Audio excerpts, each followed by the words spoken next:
The year is 3045 by the old human calendar. No human is alive to count the days anymore. In the big meeting halls of Zentara Prime, alien leaders talk about the same old problems. They argue about who gets to mine which planets and who controls what space routes. Ambassador Kethra from the Vexari species sits at the long table. His blue skin shows anger as he talks to the crystal being from Zephyria.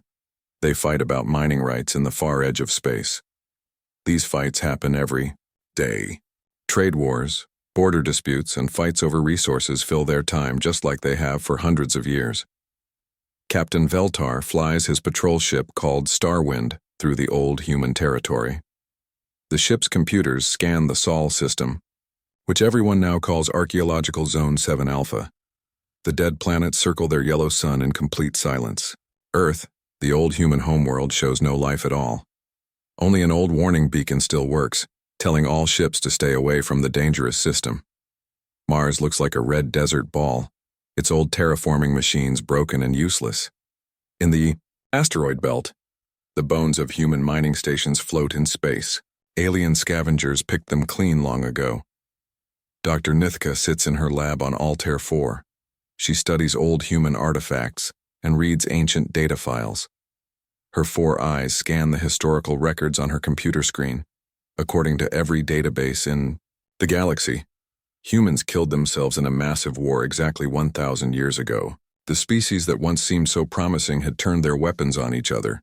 They were smart and determined, but they were also violent and angry. The war had been terrible. Nuclear bombs turned cities into glass. Biological weapons killed millions. Orbital bombardments from space destroyed entire continents. Earth became a burning wasteland. Some humans escaped to other planets, but they slowly died out over the following decades. Space was too harsh for them. Their colonies failed one by one. The galaxy felt sad for a while when humans disappeared. Then everyone moved on. Humans became a story that older species told to younger ones. They were an example of what happens when a species gets too violent and builds weapons they cannot control. The empty human worlds were given to other species. Human technology was studied and copied. Life in the galaxy continued without them. But now something strange was happening. On the very edge of known space, long-range sensors picked up something unusual. A massive energy reading was moving toward the galaxy from the direction of the galactic core. The energy signature was unlike anything in the databases of any council species. It moved at speeds that should be impossible with known technology. The Galactic Council sent ships to investigate. Fast scout vessels jumped to hyperspace and raced toward the energy readings. But when they arrived, they found nothing. Empty, space greeted them. Only fading energy traces remained like footprints in cosmic dust. Captain Zarketh commanded one of the scout ships. He was a hegemony officer with gray skin and large black eyes. His ship, the Void Hunter, had the best sensors in the fleet. But even his advanced equipment could not explain what they had detected. The energy readings are off the charts, his science officer reported. Whatever made these traces had power output levels we have never seen before. Captain Zarketh studied the data on his screen. The energy pattern was organized, not random. It showed signs of intelligent control. Something big and powerful had passed through this area of space recently. But what could it be? News of the mysterious energy readings spread through the council. Networks. Scientists on dozens of worlds studied the data. Military commanders held emergency meetings. Some thought it might be a new weapon. Others believed it could be evidence of a previously unknown species. Dr. Nithka received the data files at her research station. She compared the energy patterns to everything in the human technology databases. Something about the readings seemed familiar, but she could not place it. The patterns were too advanced, too sophisticated. Humans had never possessed technology this powerful. Or had they? Deep in the archives, she found references to theoretical human research projects from before their extinction. Projects with names, like Deep Core Initiative and Event Horizon Protocol. The files were heavily damaged and mostly unreadable, but they mentioned experiments with exotic energy sources and faster-than-light travel methods that went beyond anything the current galaxy possessed. Could the humans have achieved something incredible before their supposed extinction? Dr. Nithka felt a chill run through her four-armed body. If humans had developed such advanced technology, why had they still destroyed themselves? Meanwhile, at the edge of the galaxy, more energy readings appeared. This time they were stronger and lasted longer. The patterns were definitely artificial, definitely controlled by intelligence. Something was coming toward the inhabited systems of the galaxy, something powerful and unknown. The council species had grown comfortable in their roles as the dominant civilizations. They had divided up the galaxy among themselves after the humans disappeared. They had their territories, their trade routes, their carefully balanced power structures. But now something was approaching that might change everything. In the empty Sol system, the old warning beacon continued its endless broadcast. Quarantine zone, it announced to the void. Biological contamination risk. Stay away. But the beacon was old and its signal was weak. Soon, even this last trace of human presence would fade into cosmic background noise. The galaxy prepared for business as usual. Trade negotiations continued. Border disputes simmered. Mining operations expanded into new systems. Nobody suspected that everything was about to change. Nobody knew that the humans were coming home. The Zephyrian colony ship Crystal Dawn floated through the Kepler sector like a giant diamond in space. Its crystal hull caught the light from nearby stars and threw it back in rainbow colors. Inside the ship, 50,000 crystal beings slept in their hibernation chambers. They were traveling to a new world to build a colony. The journey would take 3 more months. Captain Zilra stood on the bridge of the Crystal Dawn. Her body was made of living crystal that glowed with soft blue light. She had been watching the stars for 12 years on this journey. Nothing ever happened in deep space. It was boring work, but someone had to do it. Then the alarms started screaming. "Captain!" shouted her sensor officer. "Unknown ships approaching fast. They just appeared out of nowhere." Captain Zilra looked at her screens. 5 ships were moving toward them at incredible speed. The ships were sleek and black, shaped like sharp arrows. They moved together in perfect formation. Their design was unlike anything in the Council. Databases. "Where did they come from?" Captain Zilra asked. "I don't know, Captain. They weren't there a second ago. Then they just appeared. No hyperspace signature, no energy buildup. Nothing." The unknown ships slowed down as they got closer. They took positions around the Crystal Dawn like hunters surrounding prey. But they did not attack. They just waited. Captain Zilra tried to contact them using standard Council communication protocols. She sent messages in 12 different languages. For several minutes, there was only silence. Then her communication officer got excited. "Captain," they're responding, "but the language is strange. The computer is having trouble translating it." Slowly, words began to appear on the translation screen. The computer struggled to make sense of the alien language. Then fragments started to make sense. Greetings, peaceful, humans, Earth, return home. Captain Zilra's crystal body flickered with shock. "Did that say humans?" "Yes, Captain. The translation matrix is picking up words like human, Earth, and return. But that's impossible. Humans have been extinct for 1,000 years. The lead ship sent another message. This time the translation was clearer. "We request permission to come aboard your vessel. We mean no harm. We are the children of Earth, and we have returned." Captain Zilra felt fear and excitement at the same time. Humans were supposed to be dead. Everyone knew the story. They had destroyed themselves in a great war long ago. But these ships were real. Their technology was clearly advanced beyond anything the Council possessed. Grant them permission, she decided, but keep all weapons ready. A small shuttle left the lead ship and approached the Crystal Dawn. The shuttle was just as sleek and mysterious as the larger ships. It docked with the Zephyrian vessel without making a sound. The airlock opened, and a figure stepped through. She was definitely human. She had pale skin, brown hair, and green eyes. She wore a dark blue uniform with silver markings that no living being had seen for a millennium. The uniform had symbols that looked human, but they were different from the old records. "I am Captain Lisa Turner of the Earth Stellar Navy," she said in perfect galactic standard. "Thank you for allowing us to meet with you." Captain Zilra stared at the human woman. She was real. She was alive. She was standing right there in front of her. "You're human," Captain Zilra whispered. "Yes, I am," Lisa Turner replied with a small smile. "I know this is surprising. We have been away for a long time. But you're extinct. Your species destroyed itself 1,000 years ago. Everyone knows this." Captain Turner's smile grew wider. "That is what we wanted everyone to believe. The truth is more complicated." She gestured to the view screen, where the other human ships waited in perfect formation. "We did not destroy ourselves, Captain Zilra. We staged our own extinction. The war you read about in your history books was real, but it was also a cover story. While the galaxy thought we were dying, we were actually leaving." "Leaving? Where did you go?" "To the galactic core, to the dangerous regions where no other species dares to travel. We have been there for 1,000 years, building something new." Captain Zilra's crystal form flickered with confusion. "But why?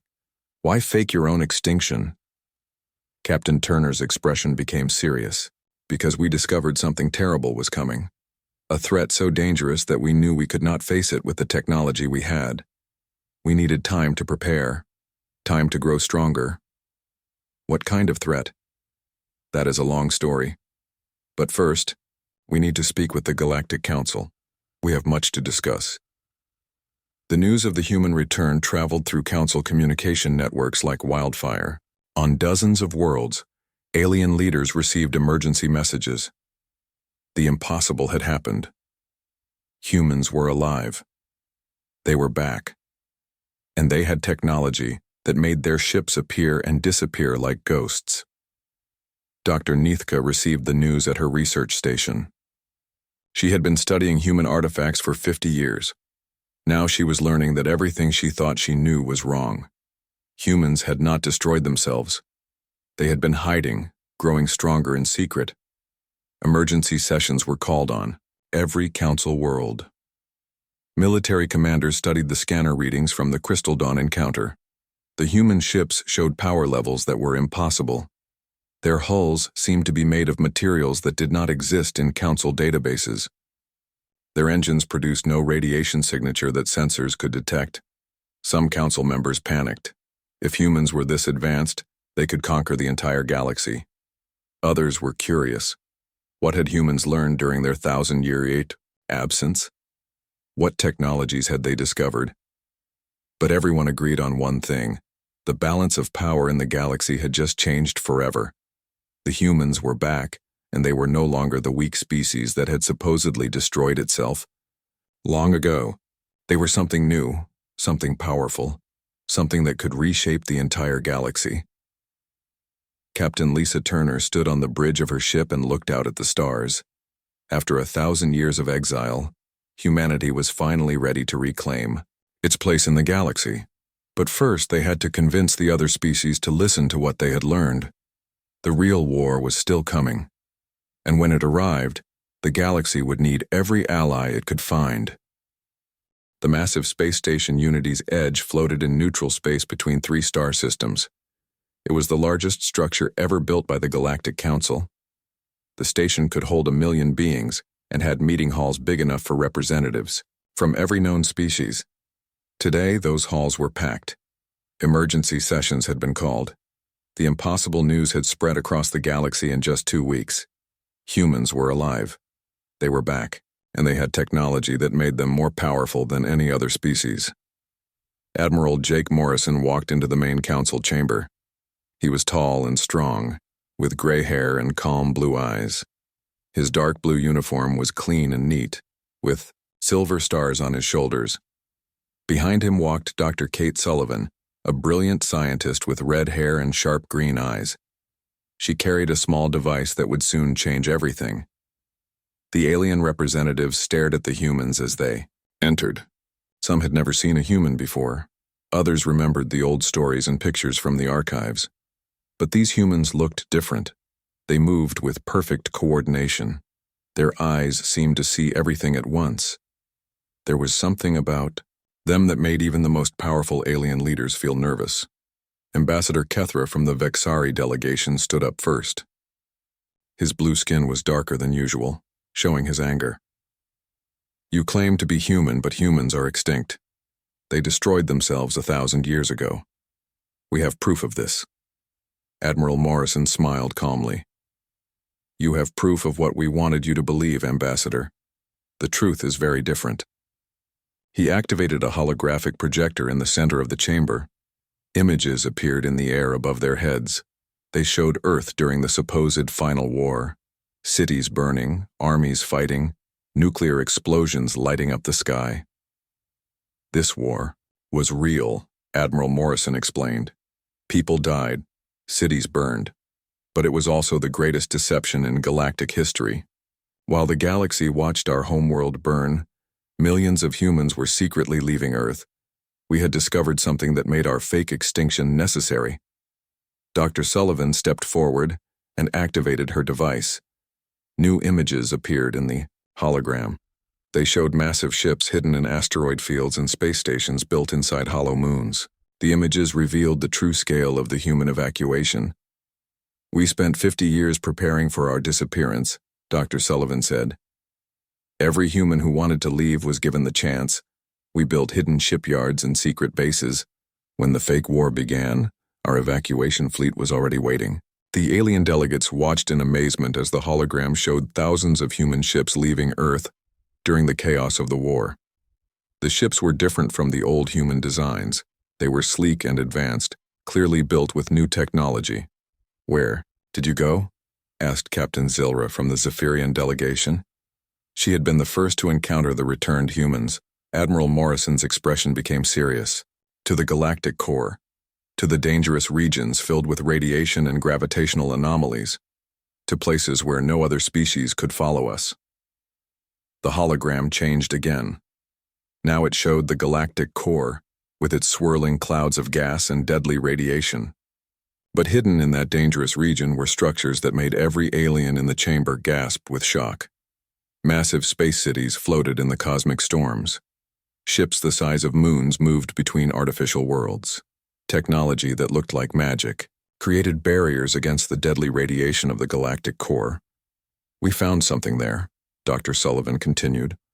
The ruins of an ancient civilization, a species that ruled the galaxy millions of years ago, before any of our current species existed. They called themselves the Architects. The images showed ancient structures built from materials that seemed to glow with their own light. The architecture was beautiful but alien, with curves and angles that hurt the eyes to look at. These were the ruins of beings so advanced that their technology seemed like divine power. The architects left behind more than just ruins, Admiral Morrison explained. They left behind knowledge. Technology based on principles that current galactic science doesn't understand. We spent 1,000 years learning to use their gifts. He gestured to the human ships visible through the station's windows. The vessels seemed to shimmer and shift, as if they existed in multiple dimensions at once. Our ships can phase in and out of normal space. Our weapons can disintegrate matter. At the molecular level, our defenses can turn aside any known weapon. But then Admiral Morrison's expression became grim. We also learned why the architects disappeared. They faced a threat so terrible that even their advanced technology couldn't save them. That same threat is now approaching our galaxy. The chamber erupted in worried voices. Representatives from dozens of species began talking at once. The noise was overwhelming until Admiral Morrison raised his hand for silence. The Devourers, he said simply. A species from another galaxy that consumes all organic matter. They strip entire worlds of life, leaving nothing but empty rock behind. The architects detected them approaching and tried to prepare. But the Devourers arrived before they were ready. Dr. Sullivan activated her device again. The hologram showed images that made many aliens in the chamber sick with fear. Vast swarms of dark ships moved between dead star systems. Worlds that had once been green and alive were now gray and lifeless. The Devourers left nothing but emptiness in their wake. They will reach our galaxy in 50 years, Admiral Morrison announced. No current Council species has the technology to stop them. The weapons you use to fight each other are toys compared to what the Devourers can do. The chamber fell silent. The implications were too terrible to imagine. An unstoppable force was approaching, and the galaxy was defenseless. But we can help, Dr. Sullivan said. The architect technology we've learned to use can stop the Devourers. We can build defenses that will protect every world in the galaxy. We can create weapons that will destroy them before they destroy us. What do you want in return? Asked General Mordak from the Hegemony military forces. Admiral Morrison looked directly at him. Unity. The galaxy must work together under human leadership. We have the knowledge and experience to coordinate the defense, but we need every species to contribute their resources and follow our commands. The alien delegates began arguing again. Some species were willing to accept human leadership if it meant survival. Others, especially the proud hegemony, refused to bow to beings they considered inferior. But Dr. Sullivan had one more demonstration prepared. She pressed a button on her device, and every alien in the chamber suddenly felt stronger, smarter, and more alert. The effect lasted only a few seconds, but it was unmistakable. Genetic enhancement, she explained. Another gift from the architects. We can improve every species in the galaxy. Longer lives, better health, increased intelligence. But the process requires trust and cooperation. The chamber fell silent again as the aliens realized what they had just experienced. The humans weren't just offering to protect the galaxy. They were offering to make everyone better than they had ever been before. The vote would come tomorrow. But everyone already knew the result. Faced with extinction or evolution, the galaxy would choose to follow the humans into an uncertain but hopeful future. 3 months had passed since the great vote at Unity's edge. The galaxy had chosen survival over pride. Most species agreed to follow human leadership in exchange for protection from the approaching Devourers.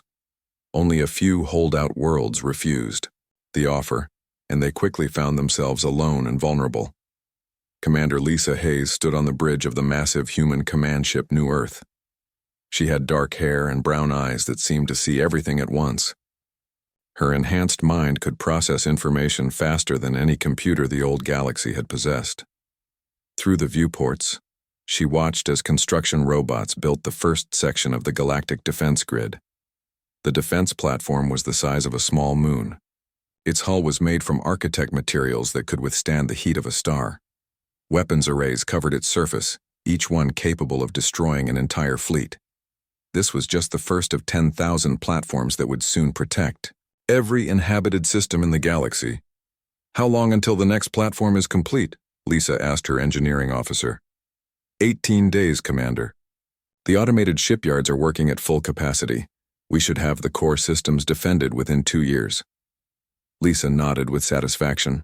The Devourers were still 47 years away, but preparation was everything. By the time they arrived, the galaxy would be ready for them. Captain Ben Rodriguez commanded the human vessel Guardian's Light as it patrolled the border regions.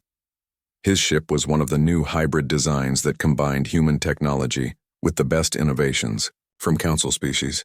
The crew was mixed too, with humans working alongside Zephyrians, Vexari, and even reformed hegemony officers.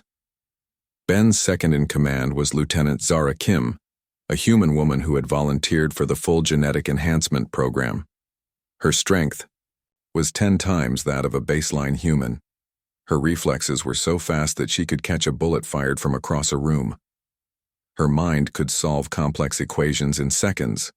"Sir, we're receiving a distress call from the Kepler system," Lieutenant Kim reported.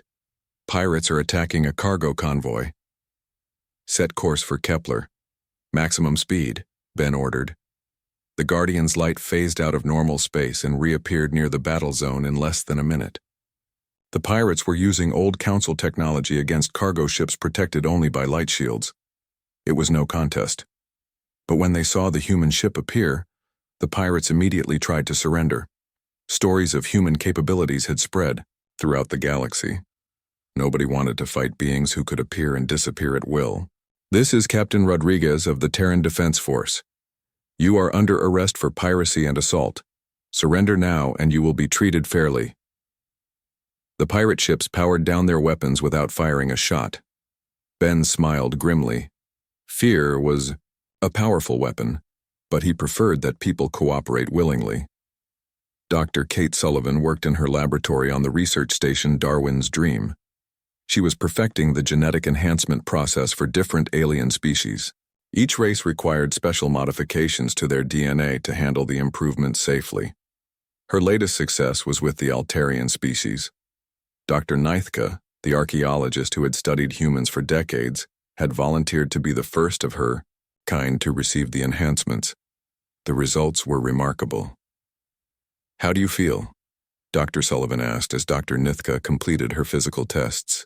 "Amazing," the four-armed alien replied. "I can think more clearly than ever before. My body feels stronger and more coordinated. It's like I've been reborn."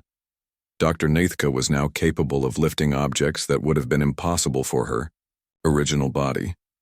Her four eyes could see across a wider spectrum of light. Her brain could process information at superhuman speeds. She was still Altarian, but she was also something more.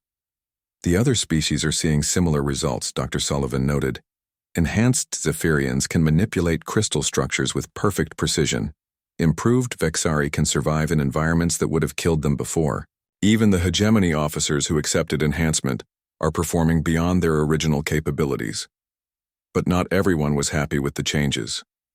On the proud world of Hegemony Prime, General Mordak led a resistance movement against human rule. He commanded a fleet of traditional ships and refused to accept any human technology or genetic modifications. "We are not pets to be improved by these returned humans," he declared to his followers. "We ruled ourselves perfectly well before they came back from the dead. We do not need their false gifts." General Mordak's rebellion lasted exactly 6 hours. Commander Lisa Hayes arrived with a single human ship and disabled his entire fleet without firing a weapon. Her ship's advanced systems simply turned off all the hegemony vessels, leaving them floating helplessly in space. "General Mordak," she said over the communication channel, "you have a choice. Accept integration into the new galactic order, or watch your people fall behind while everyone else advances. The Devourers are coming whether you believe in them or not." Faced with the overwhelming demonstration of human power, General Mordak finally surrendered. His officers were given the chance to join the integrated fleet. Most of them accepted. Those who refused were allowed to retire to peaceful civilian lives. Admiral Jake Morrison stood in the command center of New Earth and watched the progress reports flow in from across the galaxy. Defense platforms were being built at record speed. Entire species were volunteering for genetic enhancement. The integrated fleet was growing larger and more powerful every day. "Status report," he requested from his aide. "Construction is ahead of schedule, Admiral. We have completed the first defensive ring around the core worlds. The second ring should be finished within a year. Enhanced personnel are reporting for duty faster than we can train them. And our deep space sensors have detected no sign of Defora scouts yet." Admiral Morrison nodded with satisfaction. The galaxy was transforming faster than he had dared hope. Species that had fought each other for centuries were now working together. Technology that had taken humans 1,000 years to master was being shared freely with their new allies.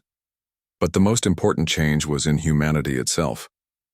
After a millennium of isolation and enhancement, they had become something beyond their original species. They were stronger, smarter, and more capable than any baseline human could imagine. They could survive in the vacuum of space, interface directly with computer systems, and perceive dimensions of reality that other species couldn't detect. Some of the enhanced humans, like Commander Hayes and Lieutenant Kim, represented the future of their species. They were the first generation born with full architect modifications. Their abilities were so advanced that they seemed almost like gods to unenhanced beings. As Admiral Morrison looked out at the stars, he felt a deep sense of satisfaction.